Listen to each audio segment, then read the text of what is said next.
Hello, everybody out there in YouTube land. This is your t-shirted historian, and I've got something really cool and special today. I kickstarted Trudvang Chronicles several years ago, actually. And although it is a really cool looking board game with lots of really awesome looking miniatures, that is actually not what got me so excited about this particular Kickstarter. Along with the pledges for the Kickstarter was also a pledge for Trudvang Chronicles, the role-playing game. This was created by Riot Mind Studio, which I don't think I've actually owned any of their games before, so I'm really curious to check this out. Now, I've already pulled it out of its mammoth container, so this is still shrink-wrapped. There is proof positive that I have not looked at this. I don't know what it looks like. I have no idea. Let me tell you what, too, this book is huge. Part of the whole appeal of Trudvang Chronicles is the fact that the artwork is really gorgeous all throughout. I forget the name of the artist, but it was based on all of their work, and I'm sure I'll find it here in a moment. Every component that's been in the game so far has been really lavishly illustrated. I'm going to have a lot of fun painting up all the miniatures for this, and there is a ton of them. Almost a 2-finger joint thickness. So it's a thick boy. Apparently this used to be a Swedish edition. Well, okay, here's the back cover. It says, step into the truly unique world of Trudvang, based on the Norse and Celtic myths and sagas. This exclusive edition combines the Trudvang Chronicles role-playing game, Master's Guide, and the Player's Handbook, providing players and game masters alike everything they need to inspire and weave adventures, campaigns, and characters in this amazing fantasy world. This is the CMON edition. I am assuming that they will be selling the actual role-playing game, this role-playing game, later on for everybody else. I don't know if it's going to be one big combined book like this. All I am showing you today is this particular book that I have through CMON. How you would get it now, I guess you'd have to go through eBay. I don't know if and when CMON is going to make actual copies of this available, but if you can get your hands on one, let's take a look and see if it's worth it, huh? Now, originally, they mentioned that this was going to be 5th edition D&D compatible. I don't know if that is still the case.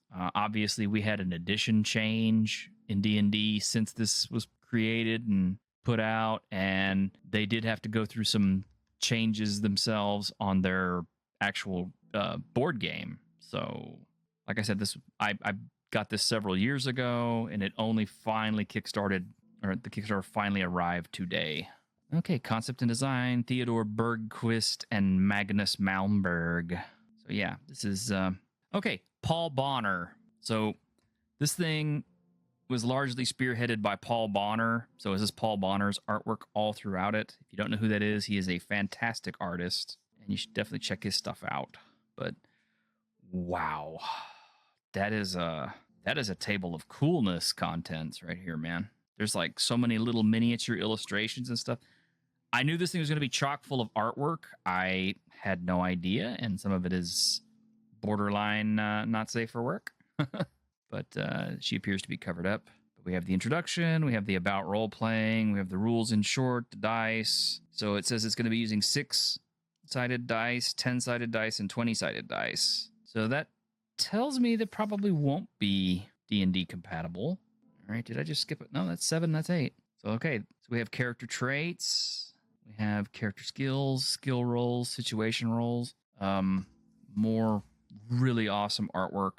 I mean, honestly, guys, I can't. I'm gonna be gushing over the artwork every few pages. Just get ready for it, okay? We have modifiers, we have body points, action round initiative, weapons. I like how it kind of jumps right into it. What I hope that they did not do with this is I really hope they did not just take the board game and try to adapt it. I don't think they did. Like I said, this apparently was a game in Sweden. Trudvang, world of sagas, legends, and myth, where nature rules over all with greater power than men, elves, dwarves, and troll folk combined. They kind of start off with myths, dreams, and wow, some more great artwork by Paul Bonner. You got your whole little history of the world. So yeah, this is definitely setting specific. Age of the Queen, What Calls Death. I wonder if there is a book series to this or something. I guess I'll have to look for it. More really great artwork. A lot of this kind of recalls the golden age of Warhammer to me. The really dark, beautiful art, except that this book appears to be pretty well bound, actually. It's not cheap. I hate to say it's Smith's own because I'm really not sure what the term means. I'm sorry. I know that's really unprofessional, but but it is appeared to be cloth bound with stitching. There is a little bit of room at the spine. I'm a little worried that it might pop out, but totally not inspired by Conan here. Like I said, just be ready because I know I'm going to be gushing about the artwork in this. These are the best looking trolls I've ever seen. We're still in the history section here. Oh man. Okay, so we have like maps. We have a big giant map, Runevik, Midland, Westmark. So it's a description of all the lands. First we had the history, now we have all the lands and the geography. So they really want to pull you in on the setting before anything else. And some amazing artwork there. I think she is bare-chested. This still looks great. Okay, so here we finally get the character. So it uses creation points, beginner, practiced, experienced, and has different point levels for each one. We have character traits, charisma, constitution, dexterity, intelligence, perception, psyche, strength. So it is not a 5th edition game. It is not an OSR game. It is its own animal. Perhaps at some point I will have to run this, or I will have to con Grim into running it for us. There are trait levels and traits. 62 pages in, and we get the character creation system. Not a complaint, just an observation. Okay, so we have charisma and actually what it does for you, and they just used a whole page to tell you what you could do with every stat. I guess that's to make it a little easier to figure out what you can do with it. We have races and cultures over here on this one. We have Stormlanders, Midlanders, Verans, Wildfolk, and those are all humans. Elves, we have Corpicali, we have Ilmalini, dwarves, dwarf trolls, half-elves, half-trolls. We have the languages, we have archetypes and core skills. Okay, so archetypes are Bard, Dim Walker, Dweller, Ranger, Rogue, Vintner, Weaver, and Warrior. Humans. Yeah, there we go. Races and culture. Look at that. Great art. Great art. Elves. Oh, man, look at that. It really kind of captures that that Norse elf kind of look that I would have thought of. Apparently they do have half-elves. Oh, their dwarves look a little on the stumpy side there. Not your standard gruff little token dwarf. Okay, now it said trolls and stuff, but I don't see any in here. Oh, the dwarf trolls. Okay, that's what those are. Those are dwarf trolls. But I don't actually see any troll yet. So we have bards. Different kinds of bards it talks about. Dim walkers. No actual stats or anything. Just tells you what they're all about. Just has their core skills. Rogue. Vintner Weaver. Wow. That's Paul Bonner art right there. You can always kind of tell. That's sweet. Warrior. Totally not inspired by Conan or anything. I love that picture, though. That's great. Here we have skills. We have age groups. We have heights and weights for males and females. We have weapon hand. So weapon hand matters. Body points, which I'm thinking is their equivalent of hit points, which is fine. Oh, we have damage levels. Okay, folks. You sold me on this. Look, it has damage levels. You still have the hit points or the body points, but depending on how many body points of damage you've taken, tells you how severely injured that you are, and it starts affecting you. So, yeah, you could start death spiraling if you lose enough body points. I like that.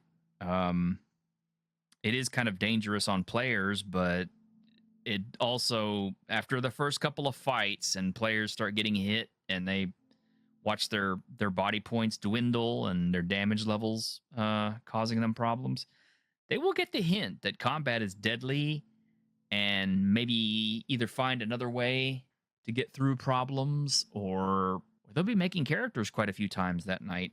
And if this is a point-based character creation system, it's going to take a while. Experience, improvement, and death. There's a whole section in character death. Characters can die in the game. The death of a character is a sad event. It's never fun to have a character disappear from the game, especially if they've been around for a while and players have grown attached. However, it's important to remember that Trudvang Chronicles is just a game, and this danger is what makes the game exciting. Bravo, my friends. Bravo. I like it. Some more great artwork there, and possibly some more bear boobies. Skills. Talk about skill base. Oh, man. Look at that. Look at the size of that. I mean, I can't show you how the little characters he's standing next to, but that is the biggest minotaur I've ever seen.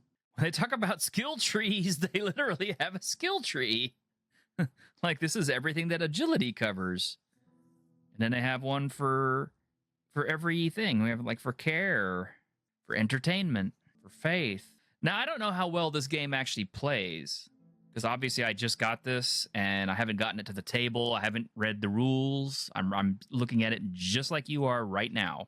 But considering how much of this is visual, I think it might be pretty easy for players to pick up on, especially if you're like me and you're kind of a visual learner and you do better with stuff like this. Here we go. Fighting, unarmed fighting, battle experience, armor bearer, bows and slings. And then all the actually listing of the skills is over here on the other side, as you can see, like here. I'm really kind of in awe of this. Shadow arts, vintner craft. Wow. Okay, so a lot of the language that's used is, I think, some kind of variant of Finnish or Swedish. Because some of these words, like Galding, Sejding, Vintner, Virding, Vitala, Dark Vitala, Vatgritala, Vintner habits. These are all words that are, I believe, Finnish in origin, or like Old Norse, Old Swedish in origin. I don't know if I have any native Swedish and Finnish speakers out there, and I believe I actually do have a few. Check this out and let me know, because I'm curious. I really, really, really want to read about this. I want to see if there's a book. Here we go. Wilderness. We have survival, hunting experience, geography, land knowledge, city knowledge, orienteering, carve and butcher, zoology, botany, animal friend, wilderness signs tracker. Wow. That's so cool. I like that. I like how the skill trees work. More beautiful artwork here. Weavers of Vintner. So, okay, Vintner apparently is magical energy. So when they talk about Weavers of Vintner, this is how they cast spells by weaving it. White, dark, and Vagre Vintner. So here we have our spell tables. The outcomes of spell. So, okay, you have to roll dice to cast a spell. I like this. I really do not like systems where spells are fire and forget, where they're automatic. They automatically succeed when you cast them. I like there to be some kind of an element of dice rolling when it comes to spell casting. And I know that sounds crappy, but spells are really, really powerful. And I've seen how many times a mage and a spellcaster could change the game. So actually having them do a little bit of risk versus reward with rolling dice to cast is totally cool. And it does have a cost, and they have fatal magic and success and failure and what happens, and perfect successes as well. And being disturbed while you're enchanting, magic and initiative, number of active spells. This is pretty deep stuff. And here we have a whole table of fatal magic effects. Let me look at one really quick. The Vintner goes wild. The enchanter temporarily loses half of their Vintner capacity and encounters one of the following negations. Roll a d10. The enchanter's skin turns to bark. The enchanter's hair turns to peat moss. Everyone within 10 meters of the enchanter suffers one of the effects mentioned above. So, if they blow a spell, everybody in your party could have moss for hair. Oh, Vintner tablets. So this is the actual spells that are cast. Some gorgeous artwork here. Speak to animals, messengers, call on animals, control animals, conjure ravens, possess animals, sense of smell, strengthen, immobilize. Pretty sure you're not going to find a wish spell in here. I'm also not sure you're going to find a fireball spell. Although we do have Hand of Death. So there's that. Summon White. Control Undead. Burning Hand. Spark. And these all have really cool little names attached to them. Like Spark is Nistlogir. Or Heatwater is Vanhetja.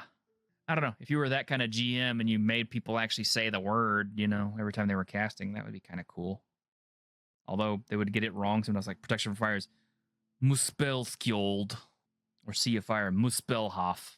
Seriously, I want some Swedish friends to tell me how to say all these, how to pronounce all these, because these are cool. I would like to get them right.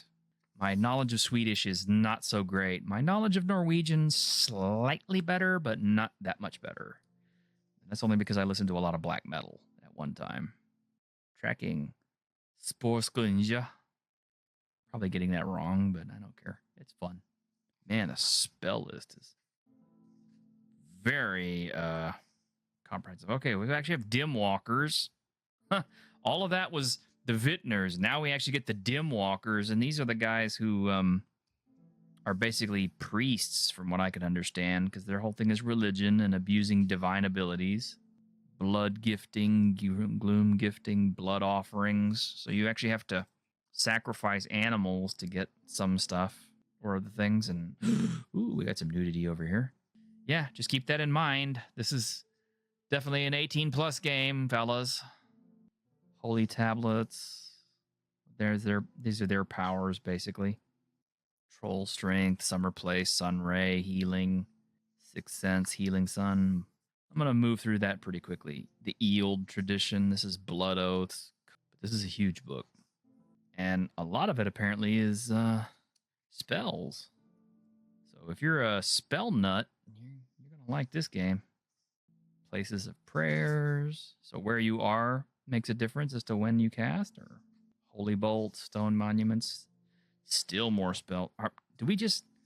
My gosh, how many spells do we really have in this game?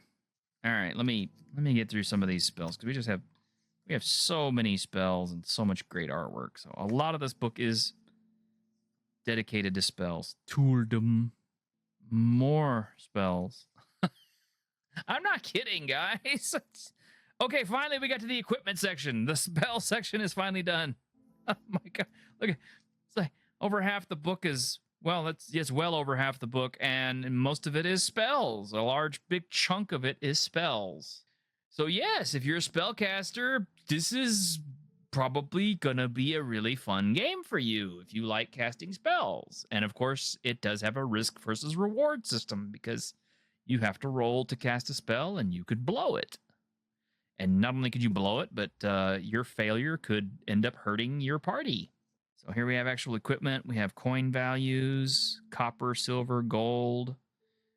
And then we have actual kilograms of copper, silver, and gold. So that's kind of cool. So like if you wanted to get ingots or whatever. Quality and level of materials. And who can work it. We have actual light-handed weapons. And they have their own names and things like Glaf, short sword, or Kringziks, ring knife, sax, dagger. I have one of those. We have actual pictures. Club. Okay, now this is sax, but this is not an actual sax. Sax is like straight with one blade. It's more like this. Ring sax. It's more like that. One-handed heavy weapons. You got WA, IM, PVBV, value, weight. I'm guessing this is damage versus types of armors and things. God, you have lots of swords. Mika, it's a spear. Bridesfold, it's a big, huge two-handed spear. Two-handed swords. If you're not a fan of languages, this is probably not going to be a good game for you, because everything has Swedish or Finnish names. But that being said, I honestly think that it kind of helps build the lore a little bit, although you're probably going to have problems the first couple of times when you play and you tell somebody, you have found a Vedi Bogi. And they'll be like, what the hell are you talking about, GM? And you say, oh, it's one of these. It's a bow. I don't know. Fair warning. Armor stats. We have thick fabric, heft, double chainmail. We have rules for armor quality, for wearing armor, for donning armor, for living in armor, for repairing armor. So, okay, apparently armor and weapons can get damaged. We have legendary items, magic items, divine relics, clothing, and then we have all the adventuring kits and attire. I like this. This is pretty detailed. Meals, sell swords, travels on ships, riders. It is a complete book. It is a complete system. Extracts for things like things you can find, like frost boar's fat, what it does. Kind of like that, of course, because that goes right along with the whole foraging, animals and stuff to get their stuff to, put on your character. Dragon blood, troll berries. Cool looking. Okay, so we have actual campaign play section here in chapter 8. Complications in the wild, being without food and water, hunting, time, food rations gained from hunting. Yes. I like this. Game hunting modifiers, movement rolls due to terrain, movement and terrain, different types of terrain and what it does to you, including things like snow blindness, avalanche chances, dim gates, distributing adventure points. Okay, so here we are all the way towards the end of the book, page 359. We have adventure points and how to hand them out. Some more great artwork. Oh, wait. Chapter 9, combat, all the way in the back of the book. I'm not sure if that's really a good idea or not. I guess it's probably better than it isn't, because if you're going to be combating a lot, then yeah, you're going to want it close to the end of the book to where you can find it quicker. We have attacking, we have parrying, we have grappling, we have Gleema, which is a combat action, which is the act of throwing people to the ground. Gleema attack. Wow, okay. Weapon actions with shield hand, weapon damages, reduced weapon damages, modifiers from traits, communicating orders, combat actions, drawing weapons, feinting, hitting the weapon. Oh, you can actually strike the weapons. Mounted combat, ranged attacks, picking things up.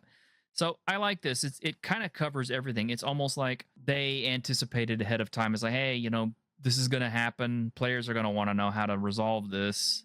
So they put big letters on it so you can find it quickly. That is good design, in my opinion. We have a combat sample with several different initiatives here. So it does have a pretty robust combat example that you can kind of get an idea how to play. And it goes on for several pages, evidently.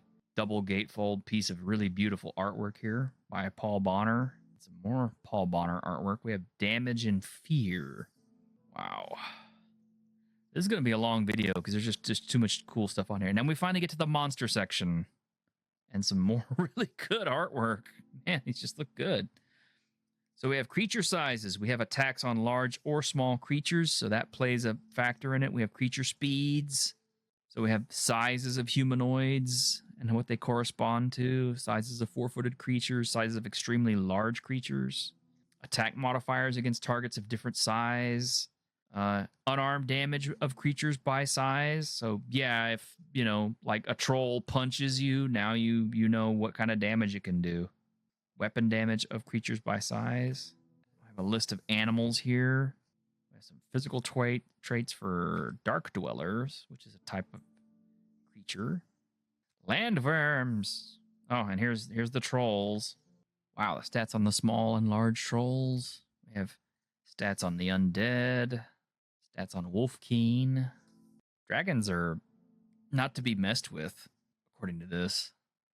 We have a few sample character things that you can use if you need to have some party-on-party action or fights between players and just regular folks. So, like, your guys encounter a rogue or something, and now you have some stats you can go to pretty quickly. And there we go. That's it. My first quibble. There is no index. A game that is this big, you need an index. If I have to look up something quickly, I'm just going to have to either know where it is in the book, or I'm going to have to go to the chapter at the front and hope I can find it quickly. This means looking up spells is going to be a pain in the butt. Well, looking up anything is going to be a pain in the butt. So that is a bad bit of oversight. Bad Riot Mind Studio. Bad. Always put an index in your books. No bookmarks. I can live with that. It is a big giant book. It took them forever to release this. I don't know. Well, like I said, my unboxings are not reviews so much as they are just showing you what you get and maybe my thoughts on what I see as I come across it. How it actually plays, I don't know. I will have to read it, and it is a very thick boy, so it's going to take a while. And I don't have a PDF copy of it or anything. All I have is this, which is kind of an oversight, but I guess I can kind of understand it. They didn't maybe want copies of this getting out ahead of time or anything. They'll probably offer a PDF later on down the line or something. But yeah, there we go. That's Trudvang Chronicles. Like I said, I don't know if CMON is going to be redistributing this as just a regular product. I hope they do, because it seems like it's a really cool game. I'm pretty impressed with it so far. But again, with no PDF copies, that's going to make it difficult to play online or with anybody else who is not in person. Either that or you're going to be the only one with the book and you're going to be rifling through it constantly. I hope they have some kind of a plans to sell some kind of a digital edition or go ahead and put regular copies of this out there. What else can I tell you, man? If you can find one, get it.